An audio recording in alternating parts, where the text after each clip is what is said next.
Sometimes, life is yikes. And that's okay. You're not alone. Welcome to Yikesland. Hi, guys, and welcome to Yikesland, our podcast about Yikes things and depression, and mental health, and OCD, and ADHD, and eating disorder, and sadness, and so many things. Mental health in general. All the things that make up Yikesland. Every single yike you can think of. That's right. I am your host, Chris Fung, and I am here with my co-host, Jelani Hoon. And we are here bringing you the sad views from Yikesland. I am sad today, so I'm sorry for that. I am sorry for that. No, but we are glad that you are here today. I've made it to another Tuesday. This is probably the first Tuesday that I need to hear. I've made it to another Tuesday. Good job, me. I'm proud of you guys for making it to another Tuesday. We would love to hear from you guys about how it's Tuesday and it's yikes, or your victories over Yikesland. You can find us on Instagram at Yikesland_podcast. We also tweet, we also Facebook, or you can email us at yikesland@gmail.com. The inbox app went away today, RIP inbox app. Maybe that's where my mood is coming from. I really miss the inbox app already. Oh boy. It's a tragedy. It's tragedy. Truly. RIP. So with that, I will ask you, Jelani. Yes. Hi. I have an unexpected question for you. How are you?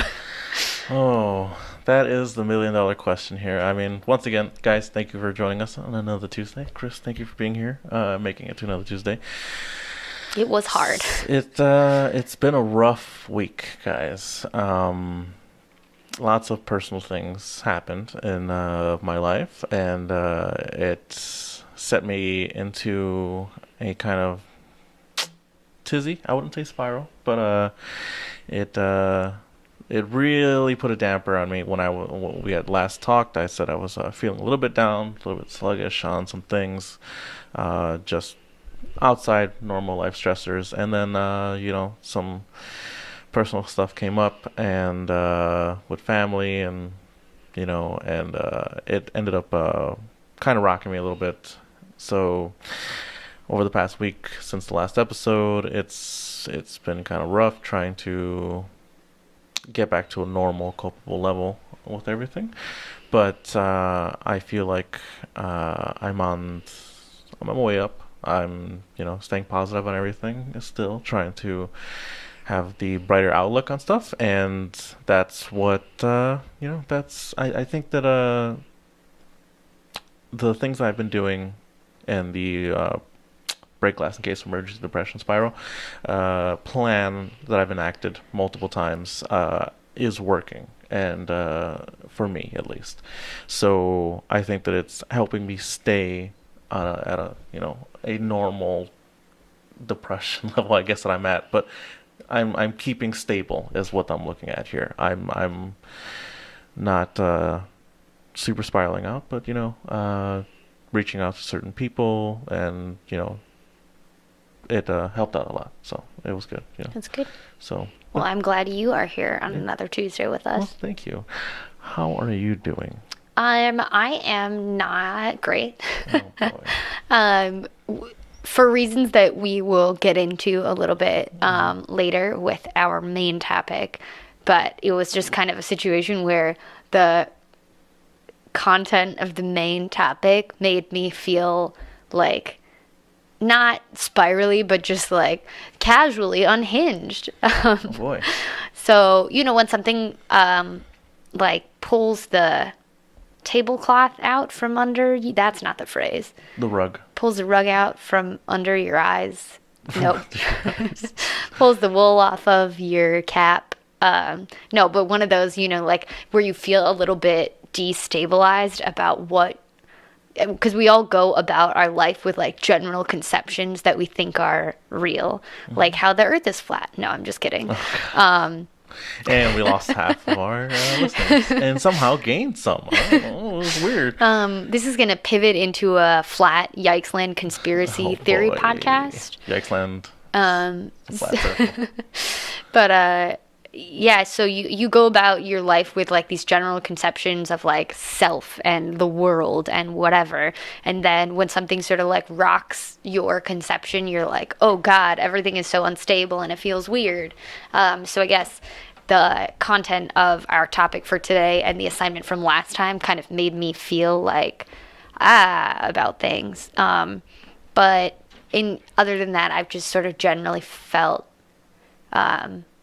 down because I hate spring. Oh. It's disgusting. And then just like other casual disturbances in the force of my life around me. No. So it's not been like terrible, and I don't really have a great reason for feeling sad, but like, yeah, you don't need a great reason for feeling sad. You don't. And sometimes just small cuts, they hurt for a second, but 1,000 small cuts will kill you, right? So there you go. So I have 1,000 small band-aids, so I'm ready. There you go. But then what happens if you only have 999? Hey.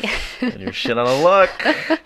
But I think you borrow a band-aid from a friend. There you go. See, reaching out. That's what you're looking for. Reaching out. Yeah. Stuff like that. Well, I guess why delay it, right? So this week the topic was revisiting something that we had discussed. I want to say back in episode 15. So we had we went to back to one of our mini topics where we assigned something for us to do, right? And it's the first time we've actually done it, I think. Actually attempted to do it. Yeah. So it's interesting. So this one, what we did is we said we would write letters to our depression, right? Yep. And that was the exercise. It was a mental exercise. I don't know what you want to call it, but it was an exercise in either writing a letter to your depression and how you would approach it, either confronting it or talking with it. Well, what would you do, right? So if you had this letter you could write to your depression, and so that's where we are today, guys. Where we're in the aftermath of that, I guess, if you want to talk about if in reality here. So you did your letter, right? You actually have it. I was looking forward to this assignment yeah, you were so very much. excited when we I talked was about super excited about it. I loved it because it was like kind of the most, we joke about this being like free therapy or whatever. Yeah. But it's the most therapy thing we've done. Yeah, this was kind of like the most like capital T therapy thing that we've done. Like I'm pretty sure that's an assignment that I've gotten from a real therapist before, and at the time probably rolled my eyes at because I was like 17 or whatever and was like, this is gonna be dumb. But this time I was like, this is great. But it came from me this time. Can't So. wait. And I was really excited, and I was gonna write a letter that was so like mature and grateful for like to my depression for the things that it's given me, because that is like a real belief that I hold. And I've talked about it in previous episodes and talked about it for sure with Jelani, just like in our casual conversations, which are for some reason always about depression. I mean, yeah. Because it's the entire content of my personality. No, I'm just kidding.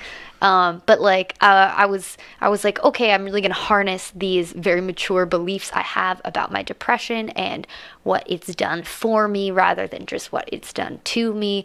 And I was like, this letter is going to be great. And I'm really excited to do a free therapy activity, and it's going to be fantastic. And it wasn't, no. Boy. It was in the sense that I like completed the assignment and or like confronting the assignment is like the difficult thing in theory. Obviously we've assigned each other things before and like kind of not done them, or like basically, I think it's partly a thing where you avoid it because it's a little bit painful or unpleasant to think about your depression any more than is necessary, and that's part of why I always had trouble like going to therapy, other than the literal getting out of bed and taking a shower that it requires to go to therapy, is that like when you're depressed, you have to think about your depression so much by accident all the time that it's like your body and your brain are kind of like, but why do that to myself any more than necessary? So I think, in the past, I've kind of been reluctant to like do the other assignments even when they're really small, and I was really excited about this one, and then it ended up more painful than I thought it was going to be. But it's really interesting for us to talk about, so that's good. Yes. So Objectively it's good, subjectively I'm in pain. yeah. So the whole concept behind this was like the whole concept behind this topic I came up with was like, oh, we'd write these letters, and of course they'd get very personal probably, and they get all this and everything like that. So I never really planned on like really reading the letters out loud, but I wanted to discuss the exercise, how your reaction to it, and everything like that. And I was very surprised to hear this. From you, which, because it was like night and day when you had first heard the topic, like you Yeah. just said, super excited, and then when you came in here, it was like, oh, things are bad. Yeah. And I was like, oh no, what happened? It was very interesting. Like, so when I approached this topic, and I had been sitting on it for a little while, I'm trying to stew on it. It became kind of for me a confrontation letter, right, where I confront my depression. Make a statement to my depression, right? And that's basically how I approached my letter. I wanted to create a letter where it was structured around saying to my depression that while it has, you know, devastated me, and it's, done things to me, that I would not let it define me, and I will define myself, and it will just go down as something that I am able to beat and keep silent. And so that's basically how I approached my letter, right? And again, that's also making me think about like what I want to do. And this is also like on my journey and my path to try to get to, I mean, again, I've talked about in the past, I don't think, you ever really are just cured of it or anything like that, it just goes away. But I think that you get to a place where you manage it and you are good. And whatever that level is for someone out there, like that's what it's going to be. But you're able to cope with it. You're able to move on to the next Tuesday, to every Tuesday, that you can get to, without letting it get to you. So I wanted to structure this letter as a confrontation letter, a statement letter to my depression. I viewed the way I was able to do it as I just kind of pretended that I was writing to a separate entity, Sure. not internalizing it to myself. It kind of sounds to me like the speech that a superhero gives, like a supervillain in the middle of the movie when they're like, "You're not gonna beat me, and here's why. I have blah blah on Oh, my boy. side," and like the blah blah thing is like love or hope or whatever. Sure. And you know what? That I may have drawn inspiration. Again, I am a nerdy dude, so I've watched a plethora of superhero things, and maybe that's the thing I drew inspiration from. I don't know, but yeah, I wanted to be more of a structured letter of a statement and maybe a goal setter, I guess, if that's what it was. But you approached it a little bit differently. You at first were going to it was going to be almost a kind letter, like you said, right? Yeah. I had meant to write, because generally in my day-to-day life, especially because of the period of the Great Depression, I look at my depression with a lot of, or at least I look at depressed me with a lot of kindness and gratitude, and I'm like impressed at how strong I was, that I made it out of the Great Depression. And that doesn't mean I think that like I'm now impervious to ever becoming a bedridden whatever again. I kind of think like, but for the grace of God go I. And so I'm grateful that I'm like out of bed now, but I don't necessarily think that means that like me now is better than me then. Like as a person, I feel like that me was really strong and amazing, just like doing the very best that she could. And I also like I mentioned in the previous episode, sometimes I feel like my depression is like a burden that I have for a reason, where it makes me a better person to struggle against it, and it makes me a kinder person and a wiser person. And so I'm meant for going into this to be very sort of grateful and loving towards my depression, as if like it is a damaged thing, like it's a sad and damaged thing that thinks toxic things because bad stuff happened to it, but it's like not its fault. And like if I just give it and me enough love, it can be better. Almost like I've had a lot of rescue dogs before, and some of them were like chill. But sometimes you'll get a rescue dog that was obviously either neglected or mistreated. And I guess I kind of was thinking of my depression as like a mistreated rescue dog, where I'm like, if I just give it enough love, like things will be okay. And will it ever be as like sort of brave, or will it ever be, no, I don't want to use the word brave, because like it is very brave for it to interact with people, but it's sort of like, will it ever have the same relationship towards people, or leashes or loud noises, as not a rescue dog? Maybe not, but like it can come so far, and it can be this thing where we like grow together and like love each other and whatever. So I was thinking that I would go into this very kind towards my depression. Okay. And when we originally set the assignment, we had talked about writing a letter to your depression as like a separate entity from yourself. And I was thinking that way at first, but then I sort of quickly ran out of, because I was kind of thinking about my letter before I wrote it, and like, here are the points that I want to hit or whatever. And I sort of quickly ran out of ability to think of my depression as a separate thing from myself, which is maybe a little concerning. I don't know if it's been so long or so much rumination that I now can't think of me as ever separate from my depression. Maybe that's a bad thing. But I started thinking of it as, okay, well, maybe I can just write a letter to depressed me, because I talk about depressed me a lot in the podcast pretty easily. Like that's an easy concept for me to think of.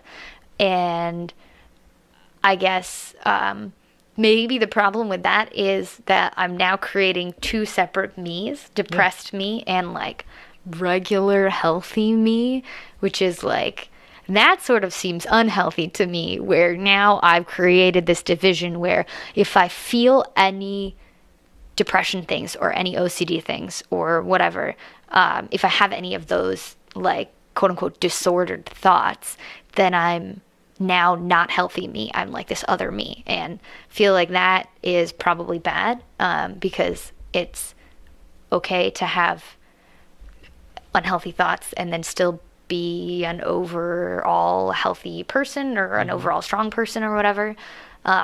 So I kind of was starting to unpack, like, what does it mean that I can't even separate my depression from me? What does it mean that I'm thinking about depressed me as separate from regular me? Is that healthy or not? And then started to like just question everything. Yeah. And was starting to think like, okay, well, is there even like, what is even my concept of regular me? Like I've talked before in the podcast about maybe I don't have a very healthy idea of what a normal or copable level or cured, quote unquote, me would even look like. Like maybe I am thinking of, I used the metaphor of celebrity Instagram. Like when you look at a celebrity's Instagram, you just see all their vacation photos, and you're like, oh, look how beautiful and rich and constantly on vacation they are. And you don't think about, okay, no, they have days that they're also crying. Bad stuff might happen in their family. They might even struggle with money, or they might struggle with other mental health issues. And you're only seeing the highlights. And I'm like, am I only thinking of a mental health celebrity Instagram where I expect myself to become this person that is only the highlights of a human being? And do I think that like all sort of sad or negative or disordered or not perfectly 100% healthy thoughts are like not okay? And so then I was like, oh man, are my standards really messed up? Do I need to set new standards? Oh God, like all of this stuff is bad. Is all of my thinking bad? And just sort of started to like pile on the self-hatred and or like losing my sense of what I'm striving for, I guess. And so it was like, not a spiral in the way that I think you usually use the word spiral, but definitely a spiral like a thought spiral that I was just like, whoa, this has gone to some really wild places right now that I didn't mean to be, and I don't feel like I have a good grasp on what I'm going for anymore, I guess, because like during the letter writing, and so I did eventually just like stop, and I was like, the stuff that you are doing in your brain right now is not healthy and you should stop doing this. Yeah. So like my letter doesn't have a conclusion like sincerely love you, bye, or anything like that. I was just like, you need to stop doing this right now, because what you're doing right now, like I know you're trying to complete the assignment and that was supposed to be a healthy thing, but you've taken it in an unhealthy direction, and the healthiest thing you can do right now is stop doing that to yourself. So my letter is unfinished and my brain spiral remains open, I guess. And so I don't want to say that I like failed the assignment, because I don't think that that's a healthy way to look at it either. There's no failing this assignment. Yeah, but I did not I went into it with the best of intentions, but then I didn't end up at the place that I meant to end up at or thought I would end up at with the letter. And so I feel like even though I am suffering because of that, it's really interesting though. It is very interesting. So I'm like, I'm glad this interesting thing has happened, although it is at my expense. And I do apologize. Yeah. I mean, it's not your fault, but so let me ask you something. Looking at your mental health and everything that you're how do I word this? For you, what do you think right now your current goals are for, everything that you're going through? That, what do you think that you want to get to? Or do you think that you're at a place where you're coping with it? Well, I think I would probably, based on what I spiraled about, it seems like I need to reevaluate my conception of what copable level or cured, quote unquote, or healthy or whatever, or recovery is. I think recovery is probably the closest word that I would use, and part of that is because of the structure of me thinking about things as far as my eating disorder goes, because in the eating disorder community, you usually say I'm in recovery, and then you're just like sort of in recovery forever. And you might like relapse or you might not. There's a lot of crossover with like the addiction community as far as talking about your eating disorder generally is. And I'm definitely a proponent of like, use whatever words help you to describe your own thing, and that's fine or whatever. And so that's why I keep saying cured, quote unquote, because I think that kind of reflects a thing that I was falsely going for, is like I was falsely going for being cured someday, where because I haven't ever relapsed with my eating disorder, I'm kind of like, oh, maybe someday with my depression, I'll get to a point where I'm effectively cured, where I am in recovery enough, like I'm so deep into recovery that I'll like never feel that stuff again. Except that I think my idea of feel that stuff also includes just like all negative feelings. Like I think I was thinking of it as like normal people don't feel negative stuff, and that's wrong. I usually don't try to use such black and white language or like blame language, but like that's for sure wrong. Yeah. I will continue to feel negative feelings because sometimes bad stuff happens in your life. And sometimes when you've created these like brain paths, that stuff's going to crop up again, and you just sort of have to like knock it down or push it aside or reevaluate. I guess, for example, and like my idea of being cured from an eating disorder, which is like not a term that I agree with, but like a thing that I'm saying it because it's a thing that I'm secretly thinking, even though I'm not consciously thinking it. But even like today, I was trying on clothes, and I tried on clothes that didn't fit me. And for a second, I thought, oh God, something's terribly wrong with my body because it doesn't fit these clothes. Okay. And then I remembered, oh no, they're just clothes that don't fit you. That's fine. Sometimes clothes don't fit bodies. It's just like shapes or whatever, or fabrics, and like there's other clothes that will fit you. And even if there were no clothes that fit you, that wouldn't be a problem with your body. That's just a problem with the clothes, and it's okay. And I'm able to talk myself out of or down from the body image stuff and like the eating disorder stuff just fine. And it's not like I believe that I have to never think bad things about my body again in order to be at like a great level with my eating disorder. But I'm not using a similar construct for what would be fine for depression. Yeah. I'm acting like I should never feel the darkness again, instead of acting like I think it would be fine if I sometimes started to feel darkness and then was able to be like, nah, we got this. This is interesting. Yeah. This is an interesting reaction to this activity. And so you have said that you're looking to reevaluate and retake a look at this assignment again too, if you can. I would just caution, that's all, because it's very easy to take yourself through too many mental loops. Yeah. And like you said, your version of spiraling is doing a mental spiral, and the one thing we don't want you to do is get all twisted up. So it's take it easy.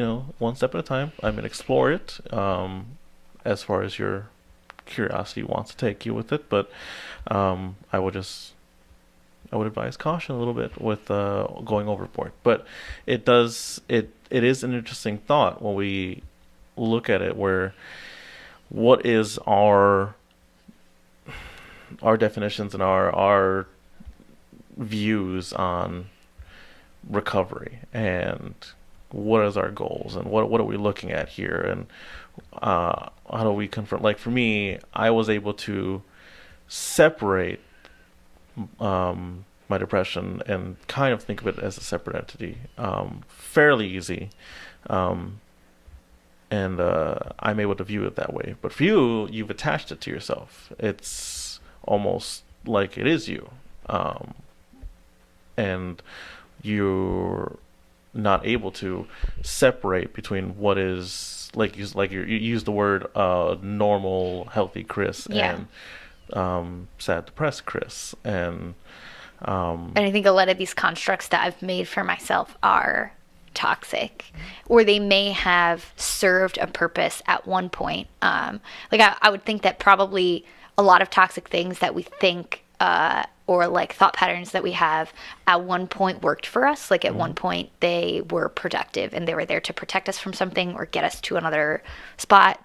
But now they no longer make sense. And so I would probably guess that me coming up with this depressed me versus healthy me thing probably came from when I was in the Great Depression, and I wanted to believe that that it's not just like the only me that was real was a me that was laying in bed eating maybe one meal a day and like leaving the house once a week at most. I wanted to believe that a healthy me that enjoyed things and went outside and like cared about going to art museums and whatever still existed somewhere.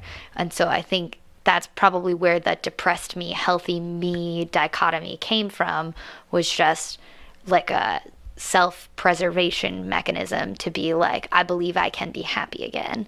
And so it made sense for me at the time to make that up in my head. And I don't want to say make that up like it doesn't exist, but just, you know, the way that we think about things really affects where we can go with them. And it can be like productive and a tool that helps you at times, but then like that very same construct can start to hurt you when circumstances are different. And I think that's what happened for me, is that like now it doesn't make as much sense anymore for me to have separate depression me and regular me, but at the time it did. And so it's not like thinking of it was wrong then, but I think it is not productive now. And so I guess that's, I would kind of like to revisit for myself as like a self-assignment, how I am addressing either my depression or depressed me or this hypothetical healthy me, and revisit what does healthy me even mean? Because no, it doesn't need to mean this like dream version of myself that is like happy all the time and looks at looks at everything with the most perfect mindset, because that's not going to happen. You know, like you're going to get tired or hangry or burnt out, and especially given the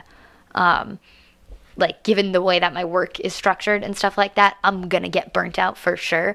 I sort of intentionally do a burnout every weekend, and then I try to give myself time to recover on Mondays. But like that, you know, or just if you are having external problems that you should feel sad about, not should feel sad about, but just like that normal people would feel sad about, like issues with your family, issues in your relationship, health problems that you're having. Those are all things that it is fine and very human to feel bad about. And so I don't want to be holding myself to this standard of like, you should be perfectly happy all the time, or you should never think about bad stuff. Like bad stuff is real, and that's okay. Like it's not like the options are living in Yikesland and then living in some, what's the opposite of Yikesland? What's the opposite of Yikesland? Seikiy. I was just trying to make it back.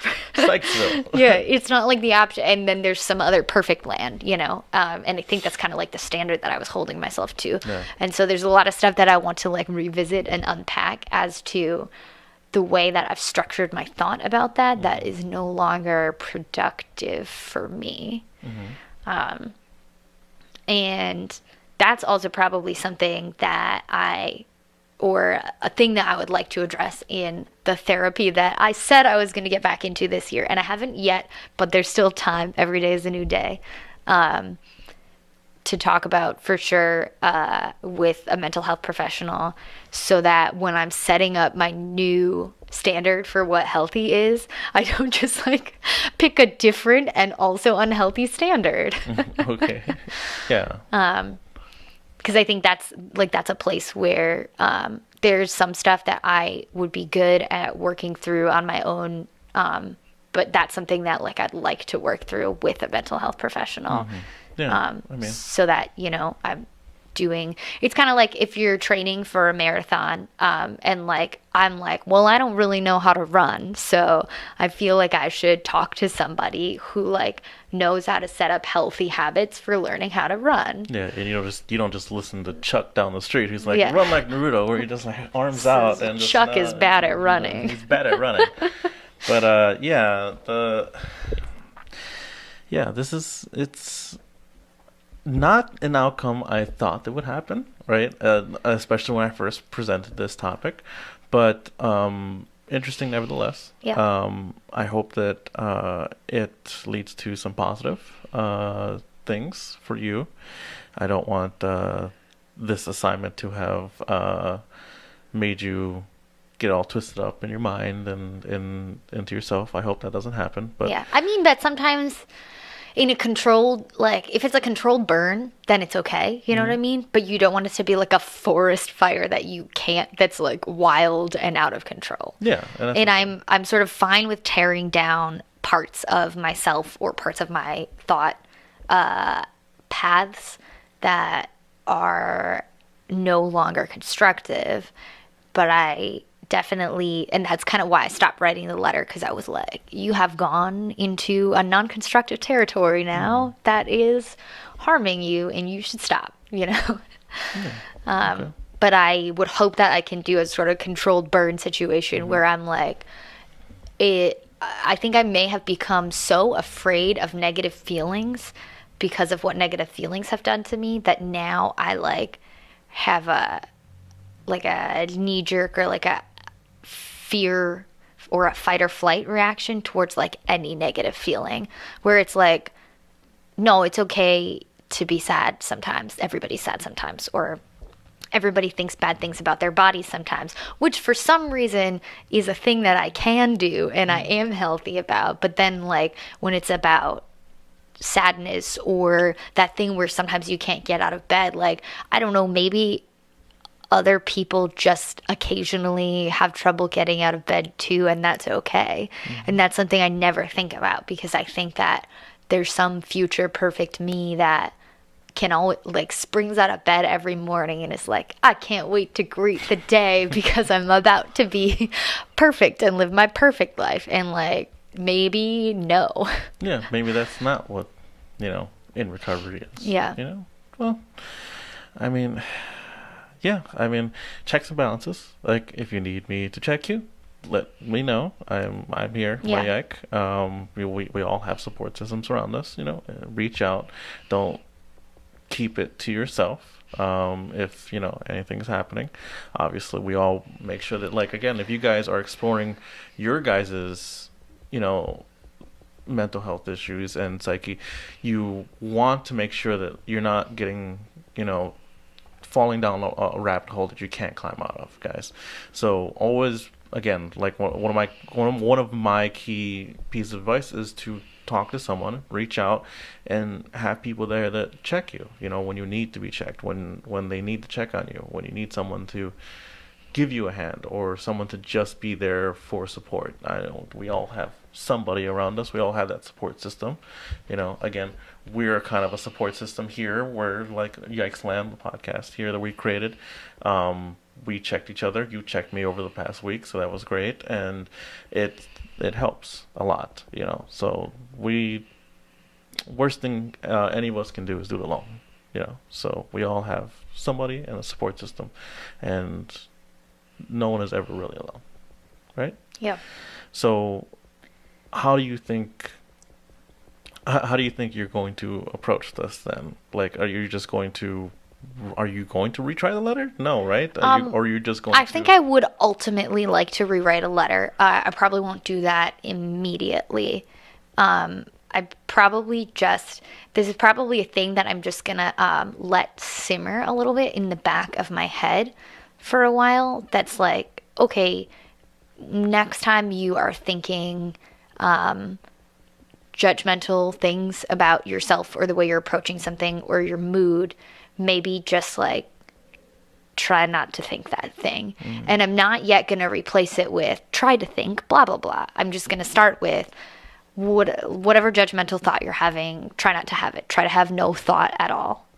Zen. It's kind of Zen. Yeah, it's kind of there's like a somewhat related concept that I've talked about before that applies to eating disorders, where people talk about body positivity a lot, but there's also a concept called body neutrality, which is like, it's fine if you don't love body positivity sometimes can feel restrictive because it feels like, oh, you have to love every inch of your body, love every stretch mark, love every wrinkle. And sometimes that's hard.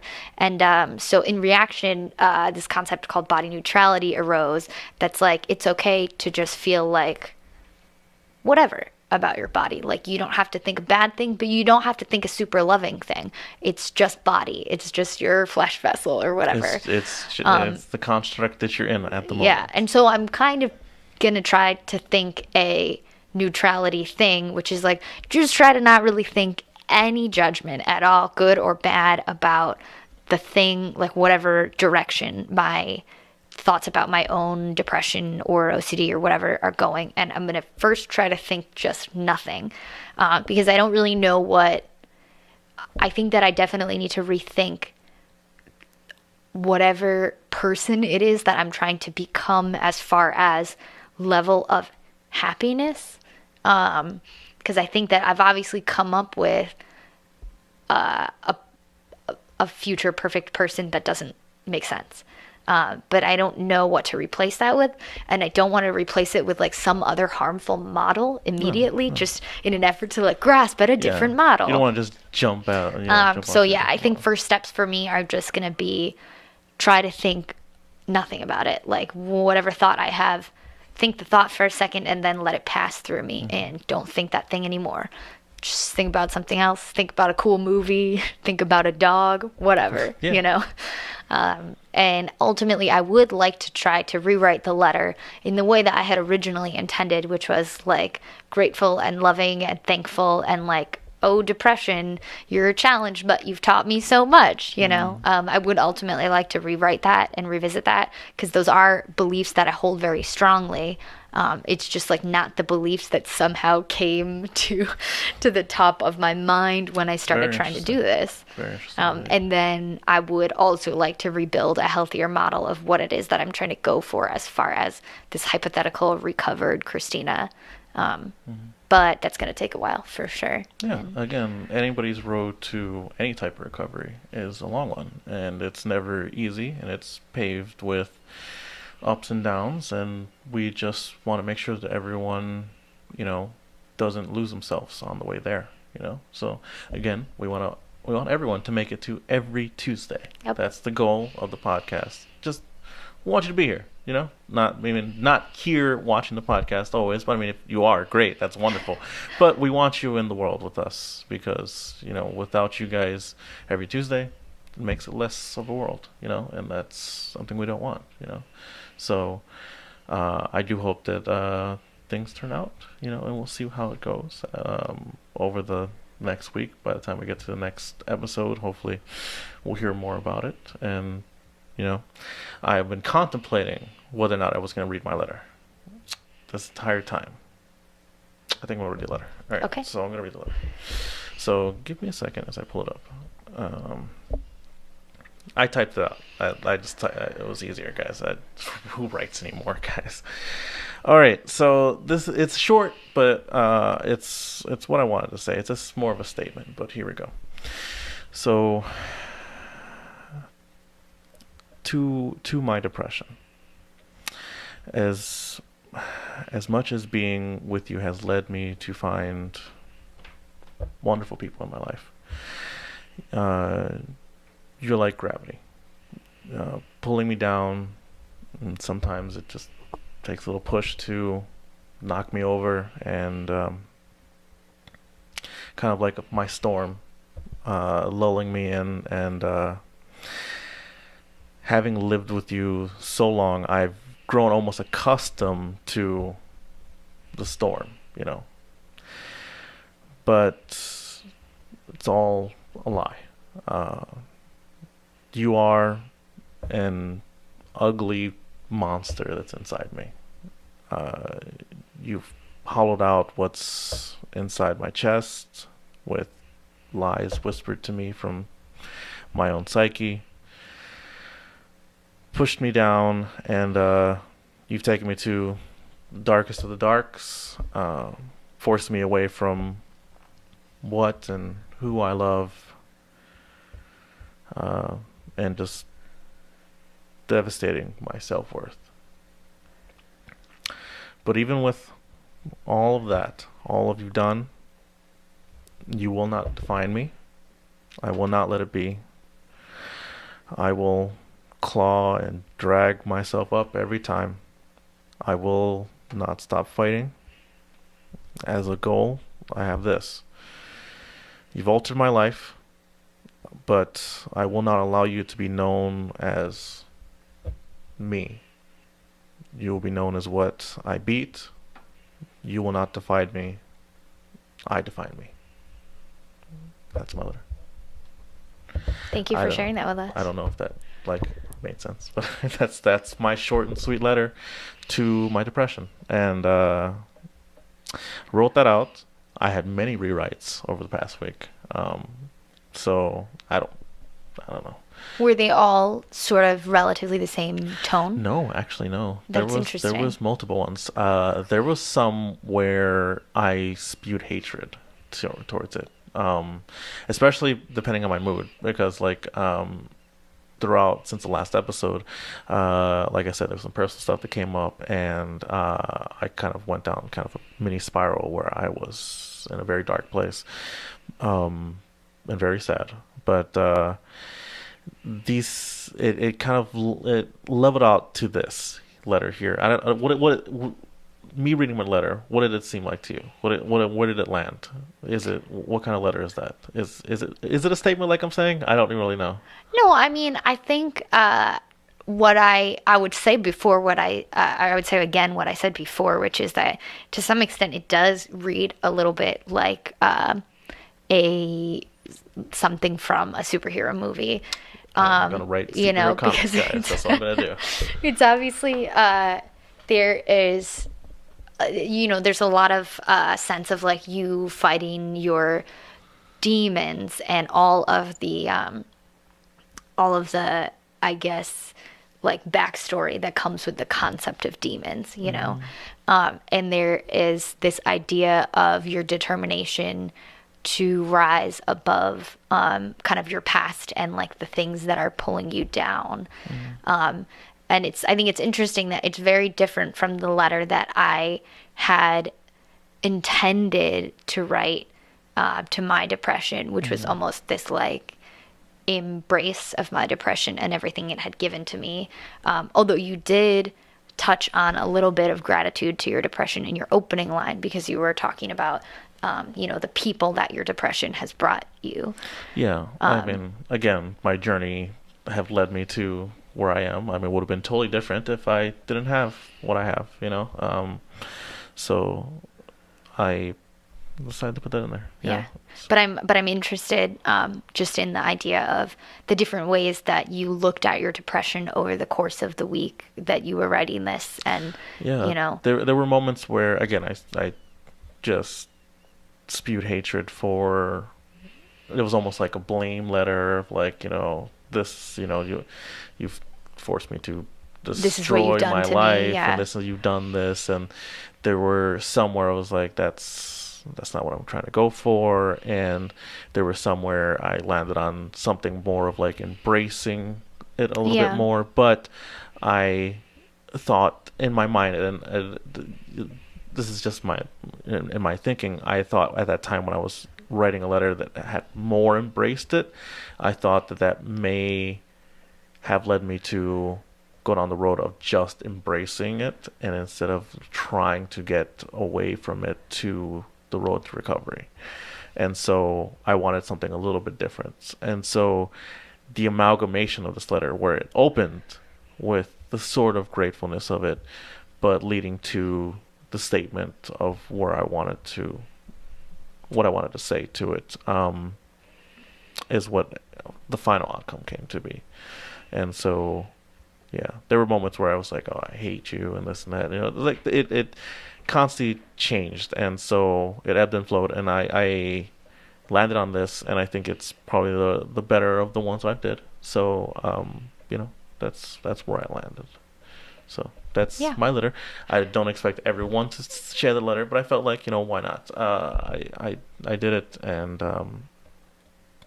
I felt like it's something I wanted to do. So don't feel pressure from you Yeah. or anything No, like that. I Do not. appreciate that you shared your letter with us, and I think that maybe it's not that we end up with one permanent letter to our depression. Yeah.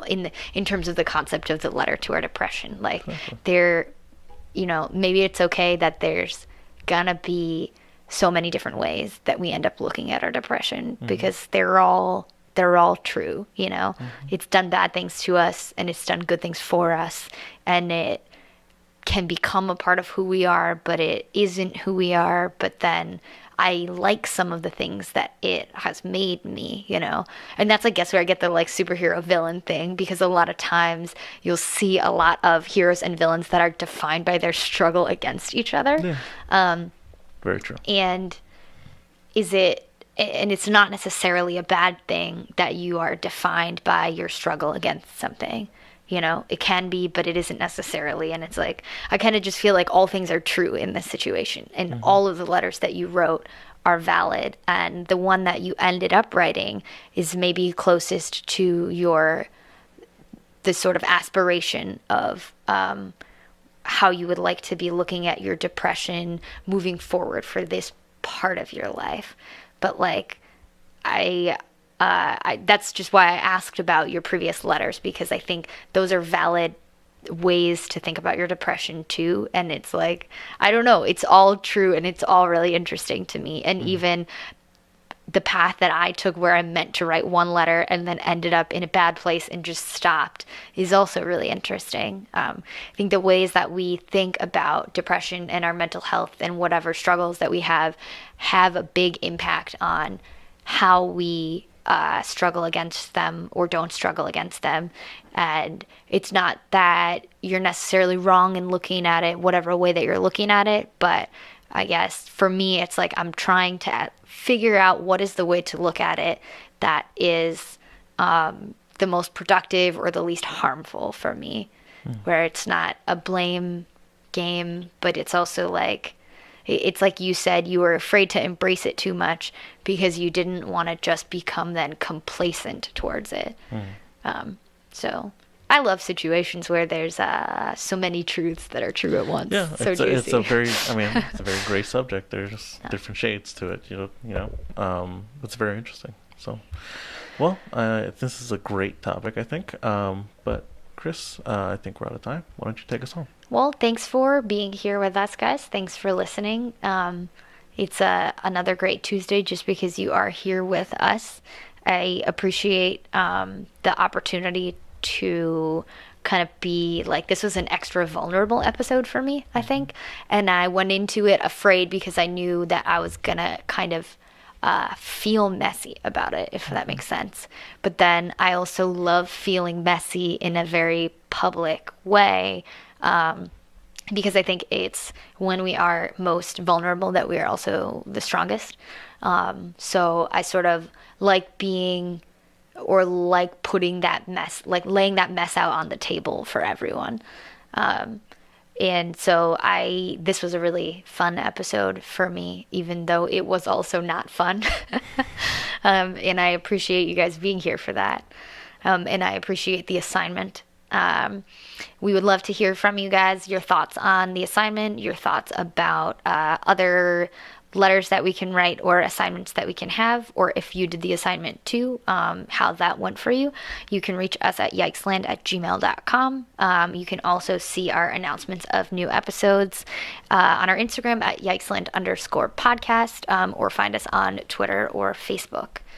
And then if you guys are having a difficult time and you need a resource to reach out to, you can call the National Suicide Prevention Lifeline at 1-800-273-8255. It is 24/7. It's free. It's confidential, and that's a great resource for you guys as well. Yeah, that is. So thank you guys for joining us for another great podcast. Hopefully this makes you guys relate, and hopefully you guys think about trying some of your own assignments or exercises, mental exercises, therapy exercises. I don't know what we're gonna call this one. If you guys got any, please let us know about, like, in the email. Send us an email talking about either maybe a letter that you wrote or some other mental exercises that you had done that really made you that provoked your thought a little bit, and just let us know. We'd like to talk to you guys. We want to hear from you guys out there. And once again, every Tuesday that you guys are here, and every Tuesday that you're here, Chris, is a great one. And without you guys, this world would feel less, right? So we want you here every single Tuesday. So make it to this Tuesday. You made it to this one. You can make it to the next one, and everyone thereafter, right? So This has been your host, Lonnie Noon, along with host. Chris Fung, thanks for And listening. thanks for listening. Have a good one.